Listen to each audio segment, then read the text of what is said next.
வணக்கம் மக்களே, எல்லாரும் எப்படி இருக்கீங்க? இன்றைக்கி நம்ம கேட்க போகிறது ஒரு குட்டி கதை. கதை பேர் அகர்பத்தி தாத்தா. கதைக்குள்ளே போகிறதுக்கு முன்னாடி என்னோடய கதைகளை தொடர்ந்து கேட்குறதுக்கு அருணாஸ் தமிழ் நாவல்ஸ் சேனலை சப்ஸ்கிரைப் பண்ணிக்கோங்க.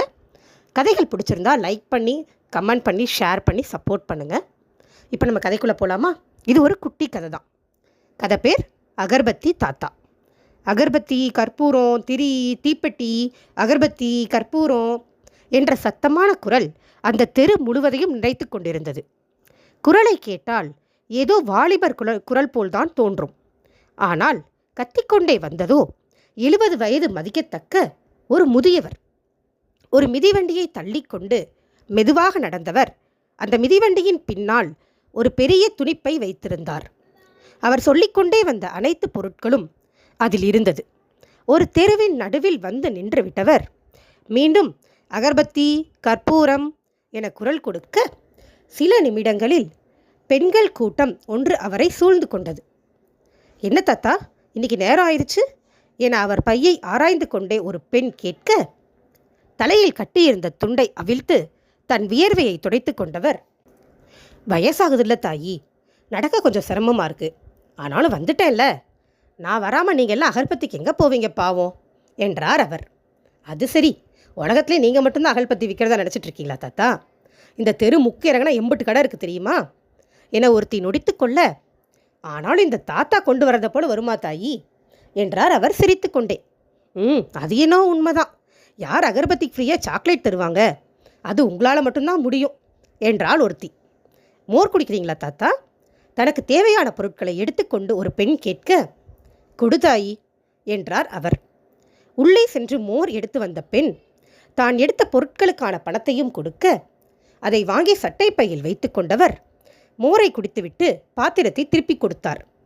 என் சாக்லேட் என கேட்ட அந்த 35 வயது பெண்ணை தன் மகள் போல் பார்த்தவர் சிரித்து கொண்டே அவளுக்கு தன்னிடம் இருந்த ₹1 மிட்டாயை கொடுத்தார். அதேபோல் அங்கிருந்த அனைத்து பெண்களுமே தங்களுக்கு தேவையான பொருட்களை வாங்கி கொண்டு மறக்காமல் மிட்டாயும் வாங்கி கொண்டு சென்றனர். மீண்டும் சைக்கிளில் ஏறப்போனவர் தாத்தா என மெலிதாக ஒலித்த குரலில் நின்று திரும்பினார். அவர் மிதிவண்டிக்கு பின்னால் ஒரு 6 வயது மதிக்கத்தக்க சிறுமி நின்றிருந்தாள். எனக்கும் மிட்டாய் தரியா என அவள் மெதுவாக கேட்க, குழந்தை தலையை மென்மையாக கோதி கொடுத்தவர், உனக்கு இல்லாததா பாப்பா, இந்தா என 3 மிட்டாய்களை கொடுக்க சிறுமியும் மகிழ்ச்சியுடன் வாங்கி கொண்டாள். அதே நேரம், தேனு இங்கே என்னடி பண்ணுற என கத்திக்கொண்டே அந்த பெண்ணின் அன்னை வந்து விட்டாள். மகள் கையில் இருந்த மிட்டாயை பார்த்தவர், தேனுக்குட்டி, நம்ம இன்னைக்கு ஒன்றும் வாங்கலை, ஒழுங்கா தாத்தா கிட்ட சாக்லேட்டை கொடு என கூறிக்கொண்டே குழந்தை கையில் இருந்த மிட்டாயை பறிக்க முயல, ஐயோ என்ன தாயி நீ, புள்ள கையில் இருந்த மிட்டாயை போய் பிடுங்குற, பெசாம இரு, பாப்பா வச்சுக்கட்டும் என அதட்டியவர், நீ சாப்பிடு தங்கம் என சிறுமியிடம் கூறிவிட்டு சைக்கிளில் ஏறிவிட்டார். அவர் செயலில் அந்த பெண்மணியும் சிரித்து கொண்டே மகளை அழைத்து கொண்டு உள்ளே சென்று விட்டார். அடுத்தடுத்த தெருக்களில் விற்று முடித்தவர் வெறும் பையுடன் தான் வீடு திரும்பினார். ஊரை விட்டு சற்றே ஒதுக்குப்புறத்தில் இருந்த சிறு ஓட்டு வீடு அவருடையது. அவர் வீட்டை நெருங்கும் போதே தாத்தா வந்தாச்சு, தாத்தா வந்தாச்சு என்ற சிறுமியின் குரல் அவர் முகத்தில் புன்னகையை தோற்று வைத்தது. அவர் சைக்கிள் விட்டு இறங்கியதுதான் தாமதம். வீட்டு திண்ணையில் நின்று குதித்து கொண்டிருந்த அவர் 8 வயது பேத்தி தாத்தா என வேகமாக வந்து அவர் மேல் ஏறிக்கொண்டாள். எனக்கு என்ன வாங்கிட்டு வந்த தாத்தா என வேகமாக சிறுமி கேட்க, கண்டுபிடி பார்ப்போம் என்றார் பெரியவர். என ஒற்றை விரலை கன்னத்தில் தட்டி பெரிதாக யோசித்தவள், கண்டுபிடிச்சிட்டேன் என்று குதித்தாள். நேற்று நான் கேட்ட மெதுவடை தானே என அவள் கேட்க, சரியா சொல்லிட்டீங்களே, என் பேத்தி புத்திசாலி என அவள் கன்னத்தில் அழுத்தமாக இதழ் பதித்தவர் அவளுக்கு வாங்கியிருந்த வடை பொட்டலத்தை அவளிடம் கொடுத்தார். அதை வாங்கி கொண்டு அவள் கீழே குதிக்க, அதே நேரம் அவர் மகள் வீட்டினுள் இருந்து வெளியே வந்தாள்.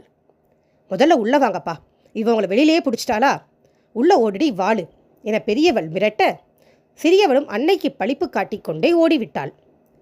பாப்பாவை திட்டாத தாயி என மகளிடம் கூறிக்கொண்டே தான் அவர் உள்ளே வந்தார்.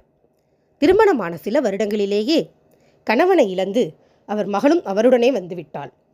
என்னதான் அவளுக்கு பள்ளி வேலைக்கு சென்றாலும் வாரம் ஒரு முறை ஞாயிறன்று தாத்தா தன் வியாபாரத்தை பார்க்க சென்று விடுவார்.